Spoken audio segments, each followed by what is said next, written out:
दोस्तों, आज हम जानेंगे कि होलिका दहन क्यों मनाया जाता है।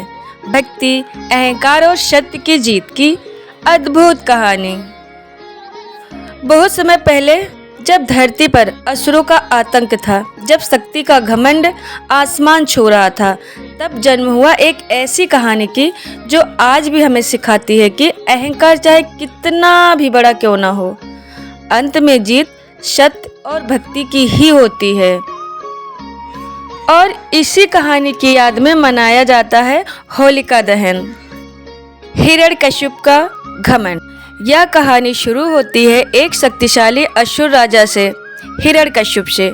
हिरण्यकश्यप बहुत ही बलशाली था। उसने कठोर तपस्या करके भगवान ब्रह्मा से वरदान प्राप्त किया।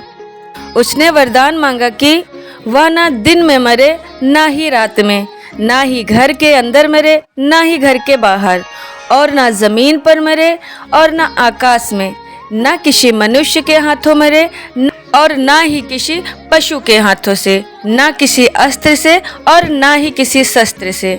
यह वरदान मिलते ही उसका अहंकार आसमान छूने लगा। उसने स्वयं को भगवान घोषित कर दिया। पूरे राज्य में आदेश दे दिया कि मेरे सिवा किसी और की पूजा नहीं होगी। फिर होता है भक्त प्रहलाद का जन्म। लेकिन ईश्वर की लीला तो देखिए, उसी अत्याचारी राजा के घर जन्म हुआ एक दिव्य आत्मा का, प्रहलाद। प्रहलाद बचपन से ही भगवान विष्णु के अनन्य भक्त थे। वे हर समय नारायण नारायण जपते रहते। उनके लिए सच्चे भगवान विष्णु थे, ना कि उसके पिता। जब हिरण्यकश्यप को यह बात पता चली तो उसका क्रोध भड़क उठा। पिता का अत्याचार। हिरण्यकश्यप ने प्रहलाद को समझाने की कोशिश की, लेकिन जब प्रहलाद नहीं माने तो उसने उन्हें मारने की ठान ली। इतिहास गवाह है, प्रहलाद पर कई अत्याचार किए गए। ऊंचे पहाड़ से गिराया गया, हाथियों से कुचलवाने की कोशिश की गई, जहरीले सांपों के बीच डाला गया, विष दिया गया, लेकिन हर बार भगवान विष्णु ने अपने भक्त की रक्षा की। क्योंकि जहाँ सच्ची भक्ति होती है वहाँ स्वयं भगवान उपस्थित होते हैं। होलिका दहन के षड्यंत्र। अब प्रवेश होता है इस कहानी की सबसे महत्वपूर्ण पात्र का, होलिका। होलिका हिरण्यकश्यप की बहन थी। उसे एक वरदान प्राप्त था कि वह आग में नहीं जलेगी। हिरण्यकश्यप ने एक योजना बनाई, प्रहलाद को आग में बैठा दो। होलिका उसे गोद में लेकर अग्नि में बैठ गई। होलिका बच जाएगी और प्रहलाद जल जाएगा। चिंता जताई गई। चारों ओर असुरों की भीड़, बीच में अग्नि की लपटें। होलिका प्रहलाद को गोद में लेकर अग्नि में बैठ गई। लेकिन प्रहलाद क्या कर रहे थे? वे आंखें बंद किए भगवान विष्णु का नाम जप रहे थे। और फिर हुआ चमत्कार। आग की लपटें तेज होती गई, लेकिन होलिका जलने लगी और प्रहलाद सुरक्षित रहे। आखिर कैसे? क्योंकि होलिका का वरदान केवल तभी काम करता था जब वह अकेले आग में प्रवेश करे।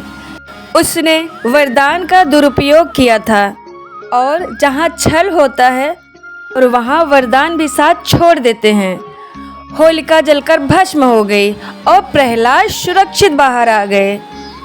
यही घटना आज होलिका दहन के रूप में मनाई जाती है। आगे जानते हैं नरसिंह अवतार।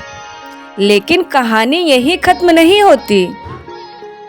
हिरण्यकश्यप का क्रोध और बढ़ गया। एक दिन उसने प्रहलाद से पूछा, तेरा भगवान कहाँ है? प्रहलाद बोले, वह हर जगह है। हिरण्यकश्यप ने स्तंभ की ओर इशारा किया, क्या इस खंभे में भी हैं? प्रहलाद ने कहा, हाँ। क्रोधित होकर हिरण्यकश्यप ने स्तंभ पर प्रहार किया और तभी प्रकट हुए भगवान विष्णु के चौथे अवतार नरसिंह। आधा मनुष्य आधा सिंह। उन्होंने हिरण्यकश्यप को संध्या समय महल की दहलीज पर अपनी जांघ पर रखकर नाखूनों से उनका वध किया। इस प्रकार ब्रह्मा के वरदान की हर शर्त पूरी हुई और इस प्रकार ब्रह्मा के वरदान की हर शर्त पूरी हुई और फिर अधर्म का अंत हुआ। आगे जानते हैं होलिका दहन का महत्व। आज भी फागुन पूर्णिमा की रात को लोग लकड़ियां इकट्ठा करके अग्नि जलाते हैं। यह अग्नि प्रतीक है बुराई के अंत का, अहंकार के नाश का और भक्ति के विजय का। हम अपने भीतर की नकारात्मकता, घमंड, ईर्ष्या, क्रोध, दोष, इन सब को इस अग्नि में जलाने का संकल्प लेते हैं। आगे जानते हैं होली और होलिका दहन का संबंध। अगले दिन मनाई जाती है रंगों की होली। आखिर क्यों? क्योंकि जब बुराई जलती है तब जीवन में रंग लौट आते हैं। होलिका दहन सिखाता है पहले मन की बुराई जलाओ, फिर प्रेम और रंगों से जीवन को सजाओ। दोस्तों, इस कहानी में कई गहरे संदेश छिपे हैं, जैसे भक्ति में शक्ति, अहंकार का अंत निश्चित है, ईश्वर अपने भक्तों की रक्षा करते हैं, सत्य को मिटाया नहीं जा सकता।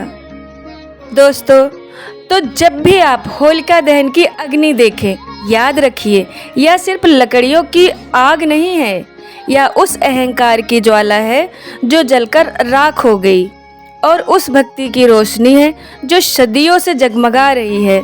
जहाँ विश्वास है वहाँ भगवान है, और जहाँ भगवान है वहाँ भय का कोई स्थान नहीं है।